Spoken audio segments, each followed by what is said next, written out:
Hello friends welcome to my YouTube channel. So मैं आज भिडिओत आलोचना करिम অসম টেটত অনুষ্ঠিত হৈ যোৱা CDP EVS ইংলিশ আৰু অসমীয়া যিবিলাক প্ৰশ্ন আহিছিল সেইবিলাক মেমৰি বেসড কোৱেশ্চনবিলাক আমি আলোচনা কৰিম আৰু মই যিখিনি বাৰু 100% শুদ্ধ এনসাৰ দিবলৈ চেষ্টা কৰিছো। যদি দুই এটা প্ৰশ্ন ইফাল ইফাল হৈ যায় তেনেহলে মোক নিশ্চয় কমেন্ট বক্সত জনাই দিব। তো প্ৰথমতে আমি চাই লও ইংলিশৰ এনসাৰ কেইবিলাক। তো এক নম্বৰ প্ৰশ্নটো হ'ল The burglars enter the house dash the owner's absence. ইয়াতে অপশন বিলাক আছিল উইথ অফ ডিউৰিং। তো ইয়াৰ উত্তৰটো কি হ'ব? অপশন ডি ডিউৰিং হ'ব। দুই নম্বৰটো হ'ল she came and sat down at the tea table. ইয়াতে টি টেবুল আছিল আৰু টি টেবুলটো ইয়াতে কি বুজাই আছে? নাউন বুজাই আছে। গতিকে অপশন এ টো হ'ব ইয়াৰ শুদ্ধ উত্তৰ। নেক্সট আমি চাই লওঁ 3 number telephone she has Mary. ইয়াতে যিকেইটা আছিল তাৰে মাজত কোনটো হ'ব? she has telephoned Mary, অৰ্থাৎ সি টো হ'ব ইয়াৰ শুদ্ধ উত্তৰ। 4 নম্বৰত আহিছিল she dash at the moment. তো ইয়াৰ শুদ্ধ উত্তৰটো হ'ব is taking. she is taking at the moment. 5 number হ'ল you should not get worked up so easily. তো ইয়াৰ কি হ'ব? she should not get worked up easily, এটো কি হ'ব? excited. নেক্সট আমি চাওঁ CCE evaluation is a method of, এটো কি হ'ব? assessment, অর্থাৎ CCA সদায় কি কৰে? assessment কৰে। নেক্সট আমি চাওঁ 7 নম্বৰটো there is dash hourly bus service on this route. তো ইয়াৰ কি হ'ব? hourly এইচৰ উচ্চাৰণ ভাইলৰ নিচিনা হৈছে, গতিকে এইটোত কি হ'ব? n হ'ব। অপশন ডি হ'ব ইয়াৰ শুদ্ধ উত্তৰ। 8 নম্বৰটো হ'ল it dash every day this week. এটো কি হৈ আছে? এভৰিডে বুলি কৈছে, গতিকে এভৰিডে হলে ইয়াত কি হ'ব? ৰেইনছ হ'ব। It rains every day this week. Next আমি চাওঁ 9 নম্বৰটো দ্য ৱালছ ৱেৰ হোৱাইট। তো ইয়াতে কি বুজাই আছে? 9 নম্বৰটো হ'ব এডজেক্টিভ। আপোনালোকে এইবিলাক যদি লিখিছে তেনেহ'লে শুদ্ধ হ'ব।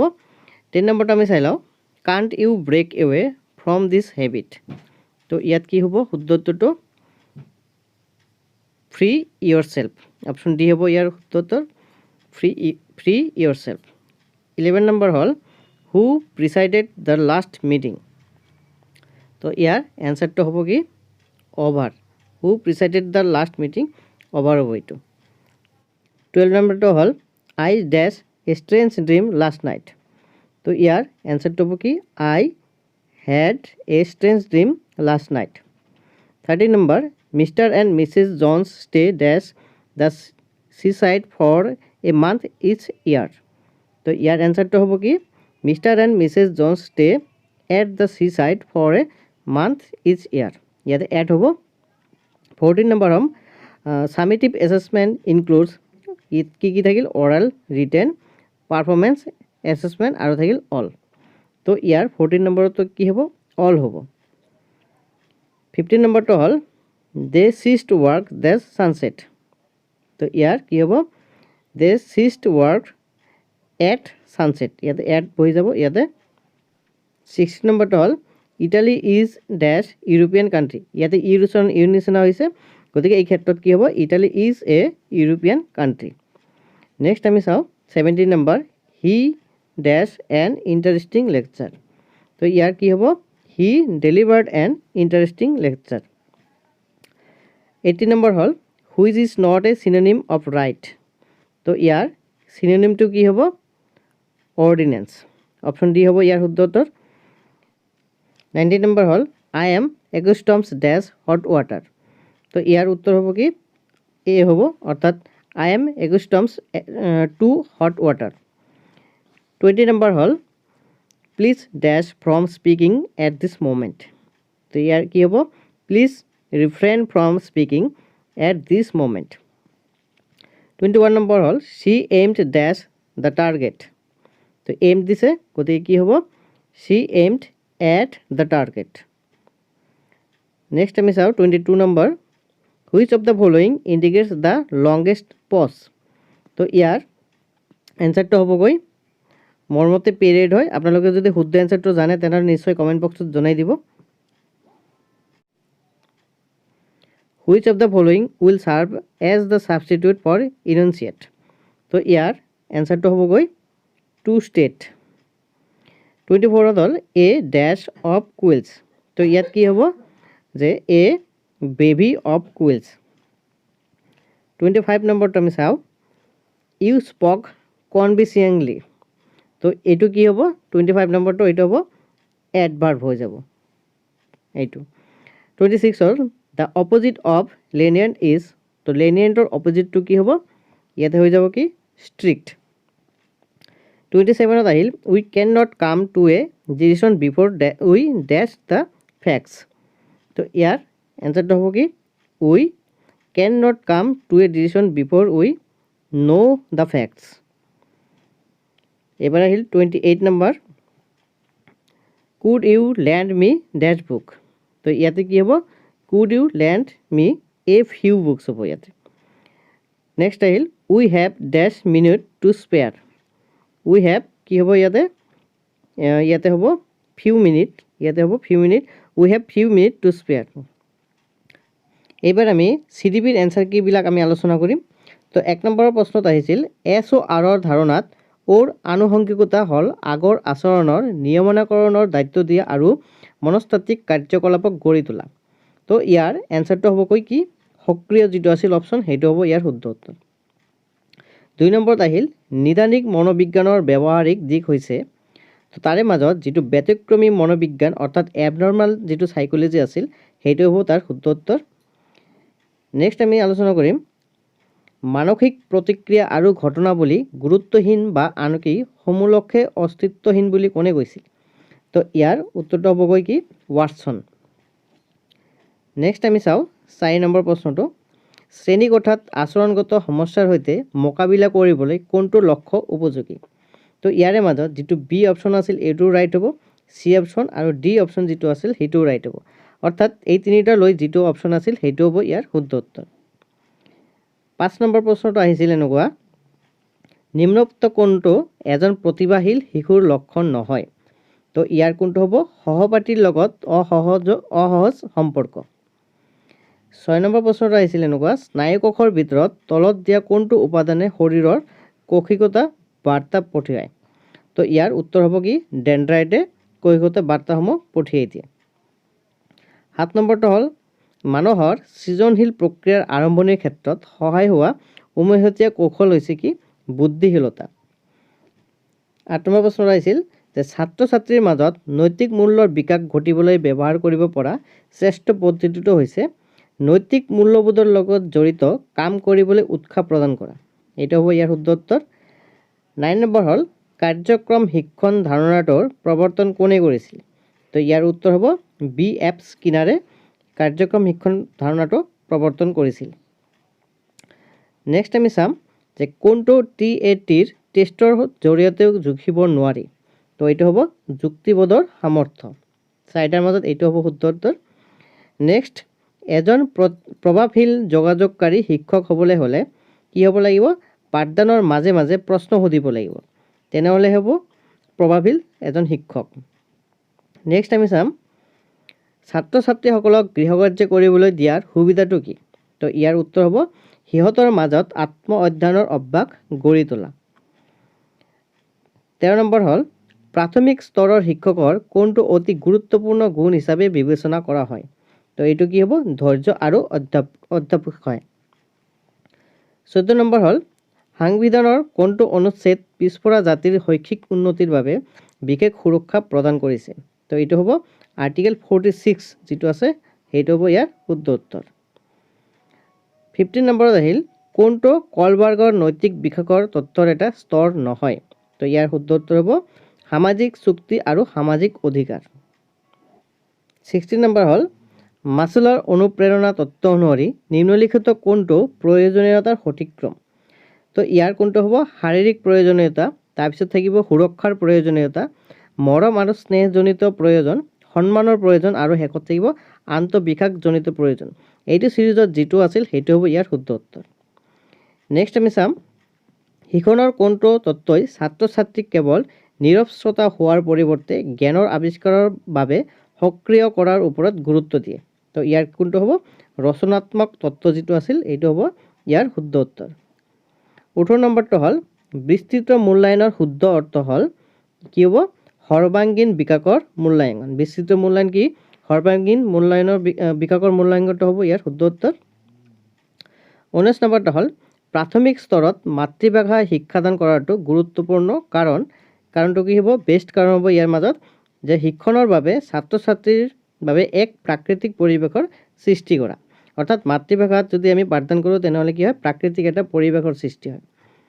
নেক্সট নম্বৰ হ'ল কোনজন ব্যক্তিয়ে সৃজনশীলতাৰ পৰিমাপনৰ বাবে সৃজনশীলতাৰ উপাদানসমূহৰ পৰিমাপনৰ ওপৰত প্ৰথমে গুৰুত্ব দিছিল। তো ইয়াৰ উত্তৰ হ'ব কি টৰেন্সে প্ৰথমতে গুৰুত্ব দিছিল। 21 নম্বৰ হ'ল যে এজন ব্যক্তিক কেৱল মনৰ শিক্ষা দি নৈতিকতাৰ শিক্ষা নিদিয়াটো সমাজৰ বাবে এক ভাবুকি স্বৰূপ। তো এইটো কোনে কৈছিল থিয়ডৰ ৰুজভেল্টে এইটো প্ৰথমতে কৈছিল। নেক্সট আমি চাওঁ যে 22 নম্বৰ প্ৰশ্নটো এজন শিক্ষকে সমাযোজনহীনতাৰ শিশু কিয় সহায় কৰিব নোৱাৰে। তো ইয়াৰ উত্তৰ হ'ব প্ৰয়োজনীয়তাৰ ভাৱ জাগৃত কৰিবলৈ সিহঁতক সৰু সৰু দলপতি পাতিব লাগে।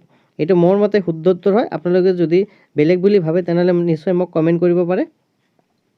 জ্ঞানৰ আটাইতকৈ ক্ষুদ্ৰ একক কি। তো ইয়াৰ উত্তৰ হ'ব কি ধাৰণা। 24 হ'ল ক্ৰেচমাৰে ব্যক্তিত্বক দৈহিক ঘটনাৰ ওপৰত ভিত্তি কৰি শ্ৰেণী বিভাজন কৰা কাৰক নহয়। তো ইয়াৰে মাজত কোনটো নহ'ব ক্ষীণকায় ব্যক্তি যি অসামাজিক হয় এইটো হ'ব ইয়াৰ শুদ্ধ উত্তৰ। 25 থাকিল লিংগ বৈষম্যৰ ভিত্তিত সমাজ গঠনক মানি অহা আৰু ইয়াৰ ওপৰত গুৰুত্ব প্ৰদান কৰা সামাজিক প্ৰতিষ্ঠান নহয়। তো কোনটো হ'ব এইটো ব্যক্তি হ'ব কাৰণ এজন ব্যক্তি কোনোদিন সামাজিক হ'ব নোৱাৰে। গতিকে এই ক্ষেত্ৰত ব্যক্তিটো হ'ব ইয়াৰ শুদ্ধ উত্তৰ। 26 থাকিল কোনটো চিকিৎসা বিজ্ঞানৰ শাখা শিশুৰ যত্ন সম্পৰ্কীয়। তো ইয়াৰ যিটো হ'ব পেডিয়াট্ৰিক্স যিটো আছিল সেইটো হ'ব ইয়াৰ শুদ্ধ উত্তৰ। 27 থাকিল বিনেট ষ্টেনফৰ্ডৰ পুনৰ্নিৰীক্ষণ স্কেলক কি জনা যায়। ইয়াক কি হ'ব বিনেট চাইমন পৰীক্ষা এইটো নামেৰে জনা যায়। 28 থাকিল যে কোনটোৱে শিক্ষণৰ মানদণ্ড সূচিত কৰাত সহায় কৰে। তো ইয়াৰ উত্তৰ হ'ব শ্ৰেণীকোঠাত শিক্ষাৰ্থীসকলে উত্থাপন কৰা প্ৰশ্নৰ মানদণ্ড। অৰ্থাৎ প্ৰশ্নৰ মানদণ্ড যিমানে ভাল হ'ব সিমানে শিক্ষণৰ মানদণ্ডটো আমি ভাল বুলিহে বুজিম। তো 29 নম্বৰত এনেকুৱা এটা প্ৰশ্ন আহিছিল মিলাবলৈ, গতিকে মই একেবাৰে ইয়াতে মিলাই দিছোঁ, আপোনালোকে এইটো চাই ল'ব।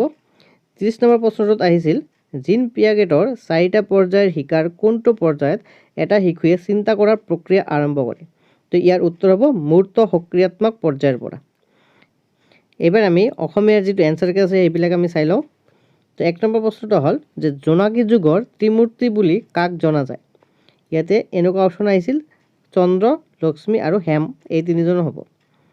2 নম্বৰ হ'ল 1873 চনটোত কি বিখ্যাত ঘটনা সংঘটিত হৈছিল। তো ইয়াৰ উত্তৰ হ'ব পঢ়াশালী আৰু আদালতত অসমীয়া ভাষাৰ পুনৰ প্ৰতিষ্ঠা হৈছিল। নেক্সট হ'ল অসমীয়া চুটিগল্পৰ জনক কোন। এইটো হ'ল লক্ষ্মীনাথ বেজবৰুৱা, আমি সকলোৱে জানো এইটো। নেক্সট আমি চাওঁ কোনখন মাধৱদেৱৰ ৰচনা। ইয়াতে কেইটামান অপশ্যন আছিল, তাৰে মাজত যিটো নামঘোষা হ'ব সেই নামঘোষাটো মাধৱদেৱৰ ৰচনা হ'ব। ভানুমতী উপন্যাসৰ ৰচক কোন। তো ইয়াৰ উত্তৰ হ'ব পদ্মনাথ গোহাঁই বৰুৱা। 6 নম্বৰ থাকিল দেৱী গ্ৰন্থৰ ৰচক কোন। তো ইয়াৰ উত্তৰ হ'ব নিৰ্মল প্ৰভা বৰদলৈ। নেক্সট আমি চাওঁ অসমীয়া ভাষা কোনটো ভাষা পৰিয়ালৰ অন্তৰ্গত। তো ইয়াৰ উত্তৰ হ'ব ইণ্ডো ইউৰোপীয় আৰু নাইবা আমি ভাৰতীয় ইউৰোপীয় বুলিও ক'ব পাৰোঁ। নেক্সট আমি চাওঁ অন্তৰীপ উপন্যাসৰ ৰচক কোন।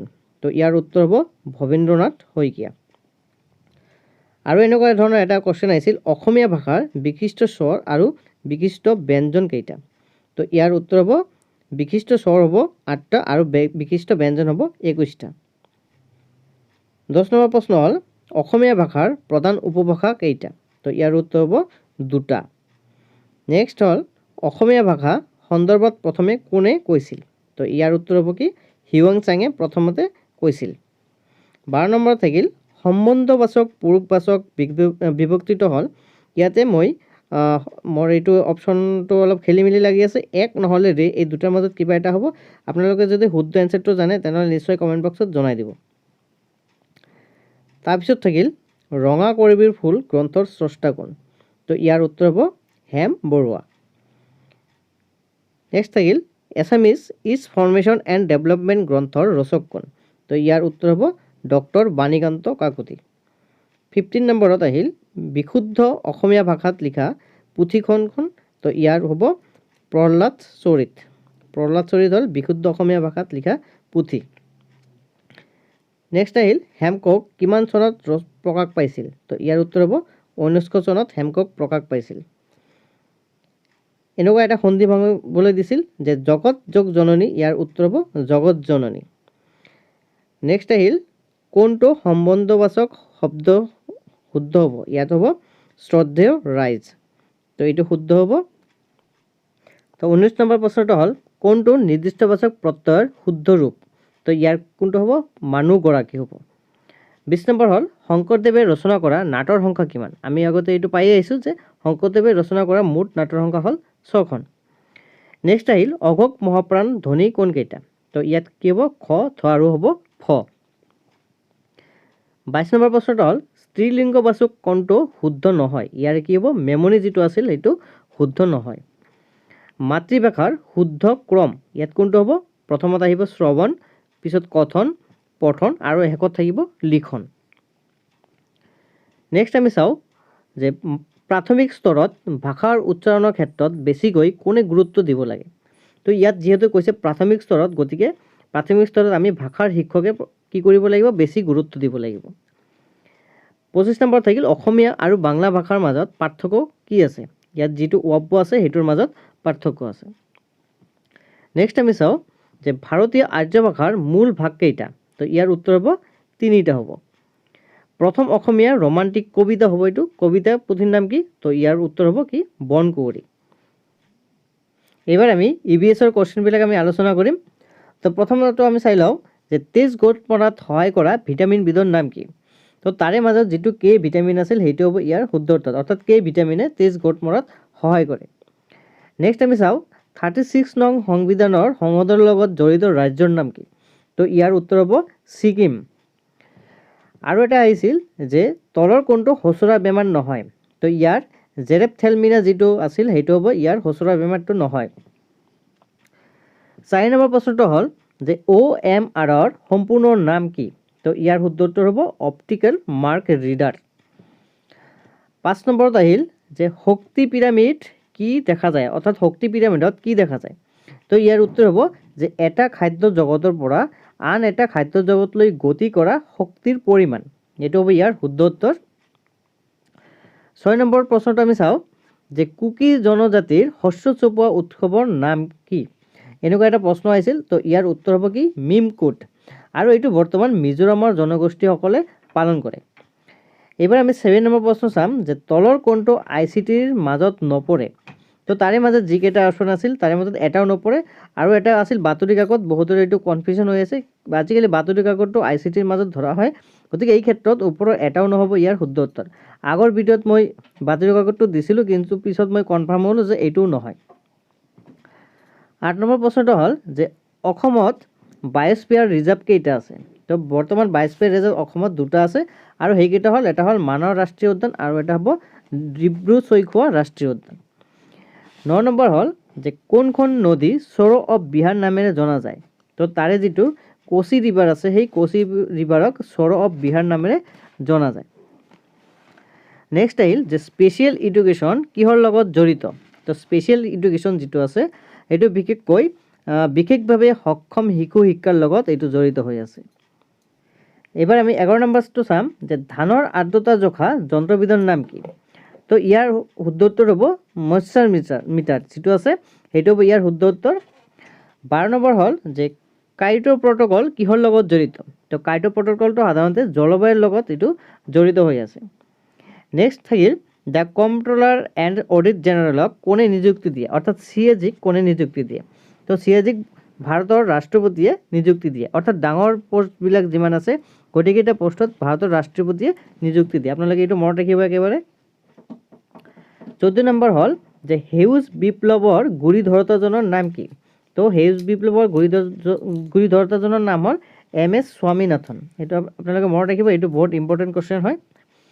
নেক্সট থাকিল যে ৰাজ্যপালক নিযুক্তি দিওঁতে কাৰ লগত আলোচনা কৰা হয় তো তাৰে অপশ্যন কেইটা আছিল vice president of India chief minister of the state আৰু অপজিশ্যন পাৰ্টি তো ইয়াৰে মাজত এটাও নহ'ব কাৰণ যেতিয়া ইয়াক নিযুক্তি দিয়া হয় তেতিয়া সাধাৰণতে প্ৰাইম মিনিষ্টাৰৰ লগতে আলোচনা কৰা হয় গতিকে এই ক্ষেত্ৰত ইয়াৰ শুদ্ধ উত্তৰ হ'ব এটাও নহয় 16 নম্বৰ হ'ল যে চিপকো আন্দোলন ক'ত হৈছিল প্ৰথমতে তো ইয়াৰ উত্তৰ হ'ব উত্তৰাখণ্ডতে প্ৰথমতে হৈছিল নেক্সট আমি চাওঁ যে 17 নম্বৰ প্ৰশ্নটো ভাৰতবৰ্ষত এজন ব্যক্তিক কেইটা নাগৰিকত্ব প্ৰদান কৰা হয় যেহেতু আমি প্ৰত্যেকে এটাকৈ ভোটাৰ কাৰ্ডহে পাওঁ গতিকে আমি ইয়াৰ পৰা গম পাওঁ যে ভাৰতবৰ্ষত প্ৰতিজন ব্যক্তিক এটাহে নাগৰিকত্ব প্ৰদান কৰা হয় 18 নম্বৰটো হ'ল যে অশোক মেহতা কমিটিয়ে তলৰ কোনটো কমিটি গঠন কৰিছিল তো ইয়াতে অপশ্যন কেইটা আছিল গাঁও পঞ্চায়ত জিলা পৰিষদ মণ্ডল পঞ্চায়ত এনেকুৱা আছিল আৰু তাৰে মাজত যিটো মণ্ডল পঞ্চায়ত আছিল সেইটো গঠন কৰিছিল আৰু এইটো 1977 চনত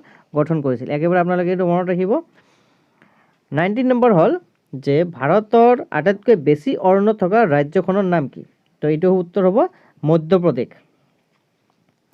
নেক্সট চাওঁ আইকিউৰ ধাৰণা কোনে আগবঢ়াইছিল তো ইয়াৰ উত্তৰ হ'ব উইলিয়াম ষ্টাৰ্মে প্ৰথমতে আইকিউৰ ধাৰণাটো আগবঢ়াইছিল জৈৱিক সাৰে হ্ৰাস কৰে ইয়াৰ অপশ্যন কেইটা হ'ল বায়ু প্ৰদূষণ মাটি প্ৰদূষণ পানী প্ৰদূষণ আৰু আটাইকেইটা তো ইয়াৰ কি হ'ব শুদ্ধ উত্তৰটো হ'ব আটাইকেইটা অৰ্থাৎ জৈৱিক সাৰে বায়ু প্ৰদূষণ মাটি প্ৰদূষণ আৰু পানী গোটেইকেইটাকে প্ৰদূষণ কৰিব পাৰে 22 নম্বৰ হ'ল 2011 লোকপিয়ল অনুসৰি অসমৰ শিক্ষিত মহিলাৰ হাৰ এইটো কিমান আছিল এইটো হ'ব 66.27% যিটো আছিল সেইটো হ'ব ইয়াৰ শুদ্ধ উত্তৰ 23 নম্বৰ প্ৰশ্নটো হ'ল যে সংবিধানৰ কোনটো অংশই পঞ্চায়ত ব্যৱস্থাৰ প্ৰতিষ্ঠা কৰিছে তো ইয়াৰ উত্তৰ হ'ব ৰাজ্যৰ নীতি নিৰ্দেশক সিদ্ধান্ত যিটো আছিল সেইটোৱে হ'ব ইয়াৰ শুদ্ধ উত্তৰ 24 নম্বৰ হ'ল কোনটো অঞ্চল ভাৰতৰ বদ্বীপীয় উদ্ভিদ অঞ্চলৰ অন্তৰ্ভুক্ত নহয় ইয়াত নহয় বুলি কৈছে গতিকে ইয়াৰ কি হ'ব কন্দাপুৰ যিটো আছিল ইয়াৰ শুদ্ধ উত্তৰ হ'ব আৰু ই বৰ্তমান উত্তৰ প্ৰদেশত আছে নেক্সট আহিল ভাৰতৰ অক্ষাংশ বিস্তৃত হৈ আছে এইটো কি মান হ'ব 8 ডিগ্ৰী 4 ছেকেণ্ড 8 ডিগ্ৰী 4 মিনিট 28 ছেকেণ্ডৰ উত্তৰ অক্ষৰেখাৰ পৰা 37 ডিগ্ৰী 17 মিনিট 53 ছেকেণ্ড উত্তৰ অক্ষৰেখালৈ এইটো বিস্তৃত হৈ আছে 26 নম্বৰ হ'ল মনৰ ধাৰণা কৌশল আৰু মনোদৃষ্টি এজনৰ পৰা আন এজনলৈ পৰ্যবেক্ষিত হোৱা কাৰ্যক কি কোৱা হয় তো এইটো ক'ব শিক্ষণ বুলি কোৱা হয় নেক্সট আমি চাওঁ শৰীৰৰ খৰকতিকা বৃদ্ধি আৰু বিকাশৰ পৰ্যায়টো হ'ল তো এইটো কোনটো কালত হয় সাধাৰণতে কৈশোৰ কালত এইটো সাধাৰণতে বেছিকৈ হয় কিটো প্ৰট'কল কিহৰ লগত জড়িত তো কিটো প্ৰট'কল সাধাৰণতে জলবায়ু পৰিৱৰ্তনৰ লগত এইটো জড়িত হৈ আছে নেক্সট আমি চাওঁ যে গলিত ধাতুৰ পৰা নিৰ্গত হোৱা বাষ্পক কোৱা হয় এইটো কি বুলি কোৱা হয় ফিউম বুলি কোৱা হয় অৰ্থাৎ গলিত ধাতুৰ পৰা নিৰ্গত হোৱা বাষ্পক ফিউম বোলে